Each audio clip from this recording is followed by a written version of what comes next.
Cockroach जनता party का जंतर मंतर से न हटने का ऐलान। दिल्ली पुलिस ने प्रदर्शनकारियों से की अपील। दिल्ली के जंतर मंतर पर कॉकरोच जनता पार्टी का नीट पेपर लीक और प्रतियोगी परीक्षाओं में कथित अनियमितताओं के खिलाफ प्रदर्शन जारी है। पार्टी के संस्थापक अभिजीत दीपके ने साफ कहा कि जब तक केंद्रीय शिक्षा मंत्री धर्मेंद्र प्रधान इस्तीफा नहीं देते, तब तक प्रदर्शनकारी जंतर मंतर से नहीं हटेंगे। दिल्ली पुलिस ने जंतर मंतर से प्रदर्शनकारियों को हटाने की कार्रवाई शुरू की। हालांकि अभिजीत दीपके और प्रदर्शनकारी मौके पर डटे हुए हैं। दीपके ने आरोप लगाया है कि प्रदर्शन स्थल पर पानी और बिजली काट दी गई है। अभिजीत दीपके ने दिल्ली पुलिस से जंतर मंतर पर प्रदर्शन की अनुमति की अवधि बढ़ाने की भी अपील की। हालांकि दीपके की अपील के बाद दिल्ली पुलिस ने सीजेपी के प्रदर्शन की अनुमति बढ़ाने से इनकार कर दिया है। दीपके ने कहा कि यदि धर्मेंद्र प्रधान के इस्तीफे पर सरकार सकारात्मक पहल करती है तो बातचीत का रास्ता भी खुल सकता है। दीपके ने कहा कि सभी लोग एकजुट होकर शिक्षा व्यवस्था में पारदर्शिता और जवाबदेही की मांग करें तथा धर्मेंद्र प्रधान के इस्तीफे की मांग को बुलंद करें। जंतर मंतर पर आयोजित इस प्रदर्शन में बड़ी संख्या में छात्र और युवा हाथों में पोस्टर तथा थाली चम्मच लेकर पहुंचे। प्रदर्शनकारियों ने नीट परीक्षा विवाद, पेपर लीक और प्रतियोगी परीक्षाओं में कथित गड़बड़ियों को लेकर सरकार के खिलाफ नारेबाजी की। साथ ही शिक्षा व्यवस्था में सुधार और दोषियों के खिलाफ सख्त कार्रवाई की मांग उठाई। प्रदर्शन को देखते हुए दिल्ली पुलिस ने जंतर मंतर और आसपास के इलाके में सुरक्षा के कड़े इंतजाम किए हैं। मौके पर भारी पुलिस बल, महिला पुलिसकर्मी और सीसीटीवी निगरानी तैनात रही। अभी इस समय जंतर मंतर पर रात के 8 बज गए हैं। लगातार निवेदन करने के बावजूद दिल्ली पुलिस ना यहाँ पर लाइट्स ऑन कर रही है। यहाँ पर अगर किसी भी प्रकार की सिक्योरिटी सिचुएशन होती है उसके लिए दिल्ली पुलिस सीधे तौर पर जिम्मेदार है। दिल्ली पुलिस पानी अंदर नहीं आने दे रही है, लोगों को अंदर नहीं आने दे रही है। वॉशरूम्स के पहले इन्होंने बैरिकेड कर दिया है, वॉशरूम के लिए लोगों को नहीं जाने दे रही है। दिल्ली पुलिस से हाथ जोड़ के निवेदन है, करोड़ों युवा आपकी तरफ आज देख रहे हैं। आज अगर आपने इस तरह की हरकतें जारी रखी तो करोड़ों युवाओं का आप पर से भरोसा उठ जाएगा। ये लड़ाई हम आपके बच्चों के लिए भी लड़ रहे हैं, ये लड़ाई हम आप लोगों के लिए भी लड़ रहे हैं। कितने सारे पेपर लीक इस देश में पुलिस वालों के भी लीक हुए हैं, तो थोड़ी सी इंसानियत दिखाइए। करोड़ों युवा इस समय बहुत उम्मीद से आपकी तरफ देख रहा है। लाइट्स ऑन कराइए, पानी अंदर आने दीजिए, खाना अंदर आने दीजिए, वॉशरूम का एक्सेस दीजिए, थोड़ी सी मानवता दिखाइए। देखिए, दिल्ली पुलिस से मैं लगातार संपर्क पे था, लेकिन संपर्क में रहने के बावजूद दिल्ली पुलिस बिल्कुल कोऑपरेट नहीं कर रही है। अब जैसे कि आशुतोष ने बोला, वॉशरूम का एक्सेस, पानी का एक्सेस, लाइट का एक्सेस, यहाँ पे इतनी सारी विमेन प्रोटेस्टर्स है एंड लाइट इतना कम है। अगर कुछ भी प्रॉब्लम हो जाता है तो Delhi police will be responsible. हम लोग पहले से ही बोल रहे हैं। यहाँ पे भले ही सारे पीसफुली प्रोटेस्ट कर रहे हैं, लेकिन सबकी लाइट तो is minimum something that we will require. तो दिल्ली पुलिस से अपील है एंड लोगों से भी अपील है कि दिल्ली पुलिस को प्लीज टैग कर करके उनको बोलिए कि यहाँ पे जो पीसफुल प्रोटेस्टर्स आए हैं उनको ऐसा प्रॉब्लम ना पहुंचाए। These are basic minimal human rights, let us please stick to those human rights. Delhi के शाहदरा रेलवे स्टेशन पर बवाल, ट्रेन में सीट के लिए पंकज की पीट कर हत्या। इंडियन रेलवे की सुरक्षा पर एक बार फिर से बड़ा सवाल उठा है।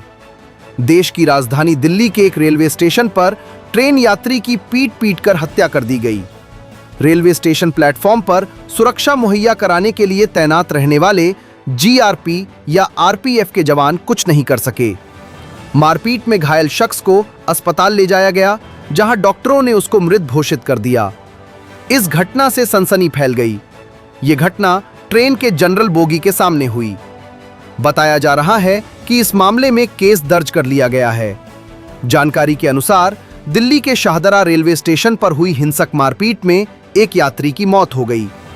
मृतक की पहचान उत्तर प्रदेश के बागपत निवासी पंकज ढामा के रूप में हुई है। विजेंद्र धामा। पंकज जी आपके कौन? मेरा भाई है छोटा। क्या हुआ आपके भाई के पास? क्या कुछ भाई मेरे पास सुबह 6:30 बजे फोन आता है कि मेरे बड़े भाई का जितेंद्र धामा का कि ऐसे बात हमारे भाई गया, ऐसा हो गया। मैं चला गया, फिर सीधा फिर यहाँ पहुंचा। मैं 6:30 बजे ऐसे दुर्घटना होगी उसकी गैल कि ऐसे वो रेल मार था, वो अपनी रेल पकड़ना चाहता था, तो उसी उसमें थी योग नगरी एवं एक्सप्रेस, उसमें बेचारा आया जनरल में, तो उतरना था वो, और वे 8 साथ थे उसके मारने चिप गए। अच्छा पंकज ड्यूटी खत्म करके अपने हाँ, घर वो मेट्रो में ड्यूटी करता है, 10 साल से नहीं 12-13 साल से ड्यूटी करता है मेट्रो में। कहाँ जा रहे थे वो अपने घर? कहाँ अपने खेगड़ा जिला बागपत। हाँ जी, तो कितने लड़कों ने लगा हुआ हाथापाई? 8 साथ है जी, क्या उनकी गिरफ्तारी हो पाई है? गिरफ्तारी होगी सर। क्या वे लगता है कि मुजफ्फरनगर वहाँ पर आप वीडियो में जो दिखाए आरपीएफ पुलिस के जो जवान दिखाए वो दे रहे हैं, जवान ने तो कुछ नहीं करा जी, वो जवान की तो बहुत बड़ी गलती है। जवान का काम क्या होता है? सेवा करना।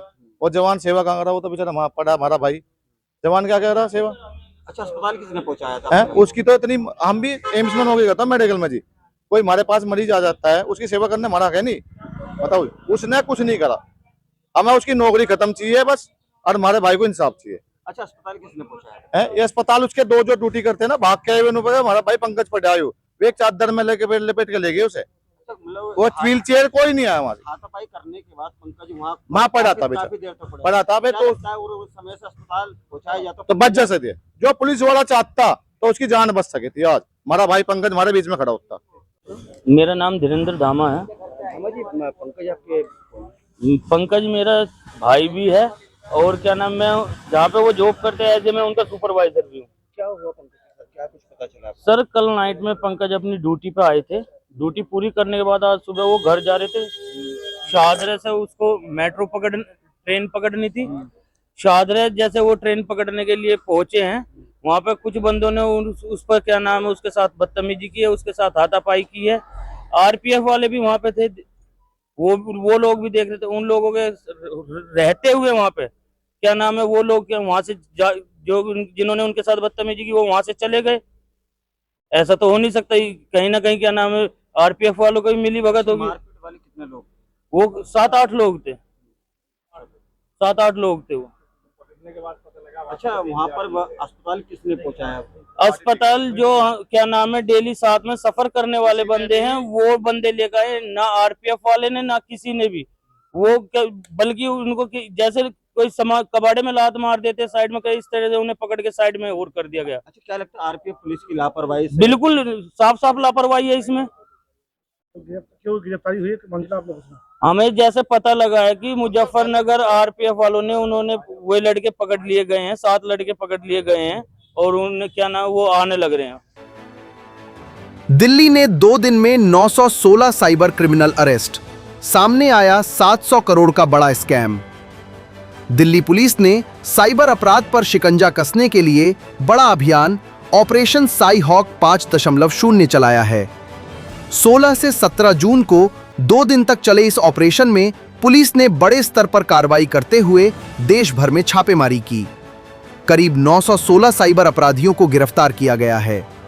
जांच में इन आरोपियों से जुड़े करीब 700 करोड़ रुपए की ठगी के लिंक सामने आए हैं। इस ऑपरेशन में दिल्ली पुलिस की क्राइम ब्रांच, आईएफएसओ और 15 जिलों की टीमें शामिल रहीं। कुल 715 रेडिंग टीमें बनाई गईं, जिनमें करीब 2300 पुलिसकर्मी शामिल थे। निर्देशानुसार साई हॉक 5.0 के दौरान साउथ जोन में टोटल 320 रेडिंग पार्टीज बनाई गई और 473 साइबर अपराधियों को गिरफ्तार किया गया। इसमें साउथ जोन पुलिस के द्वारा 16 स्टेट्स और यूनियन टेरिटरीज में रेड्स, वेरिफिकेशंस और अरेस्ट्स किए गए। सबसे ज़्यादा अरेस्ट साउथ ईस्ट जिले में हुए 146, फॉलोड बाय वेस्ट डिस्ट्रिक्ट, इसमें 90 लोगों को अरेस्ट किया गया।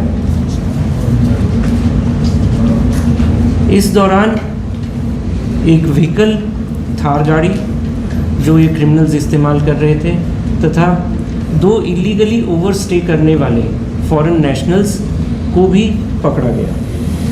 मैं इन 48 घंटों में जो 2 मेजर सक्सेस स्टोरीज़ हैं उनके बारे में अवगत कराना चाहूँगा। साउथ वेस्ट ज़िले में एक fake insurance renewal fraud syndicate का खुलासा हुआ, जिसके अंतर्गत एक रिटायर्ड सीनियर आर्मी ऑफिशियल को फॉर्ज्ड इंश्योरेंस पॉलिसी के नाम पर ठगा गया। उनको बताया गया थ्रू द व्हाट्सएप मैसेज कि आपका इंश्योरेंस पॉलिसी रिन्यू करे जाने की आवश्यकता है। उनसे डिटेल्स ली गई और उनको फिर एक फॉर्ज्ड इंश्योरेंस डॉक्यूमेंट भेजा गया, और इसी दौरान उनके अकाउंट से 4 लाख रुपए साइफन ऑफ हो गए। इसमें टोटल 4 व्यक्तियों को गिरफ्तार किया गया, जो मास्टरमाइंड था, कॉलर था, जो फौज डॉक्यूमेंट बनाने वाला था और म्यूल सिम प्रोवाइडर था। इसके साथ ही वेस्ट ज़िले में राजौरी गार्डन में जो इफ्सो से हमें लिस्ट प्राप्त हुई थी, जिसमें चेक विड्रॉल का हॉटस्पॉट एक नेशनलाइज्ड बैंक की ब्रांच के बारे में सूचना थी, उसमें एक सस्पिशियस चेक विड्रॉल को जब हमने ट्रैक किया तो द्वारका जिले के भरत विहार इलाके में उस व्यक्ति को पकड़ा गया।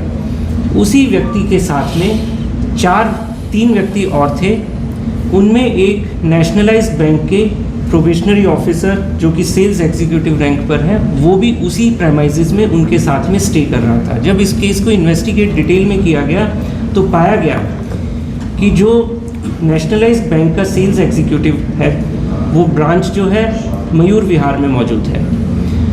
उसने अपने ही गांव के 5 व्यक्तियों का अकाउंट खुलवाया और उन्हीं को यूज़ कर रहा था ट्रांजैक्शंस के लिए। इसमें अभी और भी इन्वेस्टिगेशन जारी है, दिल्ली के बाहर के शहरों में इन्वेस्टिगेशन चल रही है।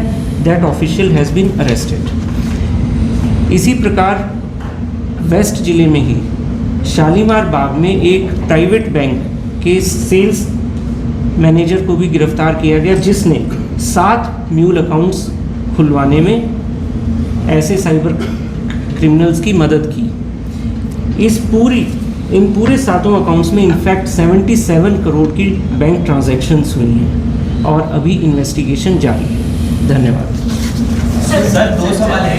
एक 916 जो टोटल अरेस्टिंग हुई है, इसमें सर कितने साइबर फ्रॉडस्टर्स हैं, कितने बैंक ऑफिशियल्स हैं, अगर ये थोड़ा सा कर दें। दूसरा चीज़ ये कि सर इस पूरे ऑपरेशन के दौरान कितने म्यूल अकाउंट्स को आइडेंटिफाई किया गया, कितना पैसा उसमें फ्रीज किया गया, ये अगर आप जानकारी दें। मैं बताता हूँ।